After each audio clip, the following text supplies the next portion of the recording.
Welcome to another podcast. Today we have George Simion with us from Romania. Nice to be here. Thank you for the invite. You created the Our Party, which today is already Romania's second largest party. It's also a quite young party. What was the reason behind you creating it? What was lacking in Romania for you to create a new party? On the patriotic scene, on the sovereignist scene, there wasn't any party in the parliament for the past decade or so. We created the Conservative Party with Christian values from scratch. Everybody said we won't enter the parliament. The threshold in Romania for elections is 5%. We took 10% of the votes. Everybody in Romania was looking for an alternative, for a voice for the four pillars that we have on the ideology of our Christian faith, family values, patriotism, and freedom. Because of the pandemics, everybody in Romania and all over Europe, almost in all of the world, stopped and looked around, and they discovered us on social media. They discovered us on Facebook.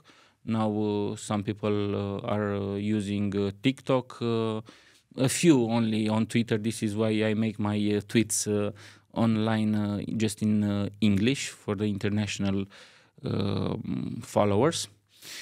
We didn't have access back then in 2020 in commercial media. The big TV stations didn't invite us. They believed if we are not on TV, we don't exist. But we had a huge reach on Facebook. I'm the most popular politician in Romania on Facebook. So this is how we managed to enter the parliament, even if only 4 out of 10 people knew about our party when they went to the vote. So a majority of Romanians didn't even knew that we existed, the ones that informed themselves from TV stations. I would like to make a remark here. In Romania,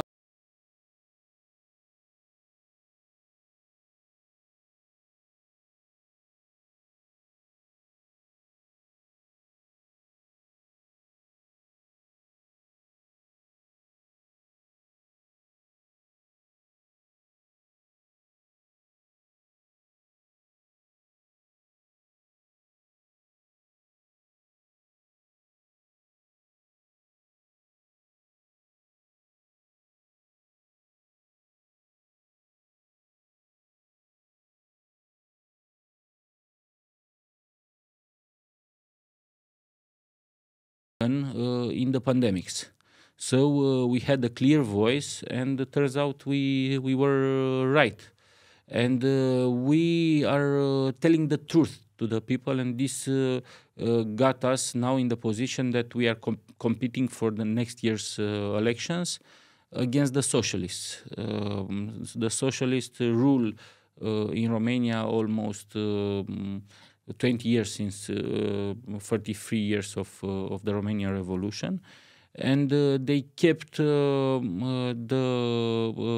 Romanian people in poverty. They kept the Romanian people and they drove them away in Western Europe. Yes, many moved, just like here in Poland. It's quite similar to our party is similar to Law and Justice Party in Poland. In 2001 it was formed. We were formed in 2020, and Law and Justice came into power for the first time in 2005. And there are many similarities between Romania and Poland from the historic point of view. We both suffered because of Ribbentrop-Molotov Pact. We were formed as a modern country and a full country in 1918, and we have the National Day. You have it in 11 November. We have it on the 1st of December. Actually, Marshal Piłsudski, which is a great model for me and for many people that know history, said we are the same nation under two national flags. And between the world wars, Yes, there was a strong alliance between Poland and Romania in those years, a military alliance. And it was the only way we could have kept these forces of evil that were the Nazism and the Soviets weak. But we didn't form an alliance, like the Marshal said. We didn't make intermarium as a force.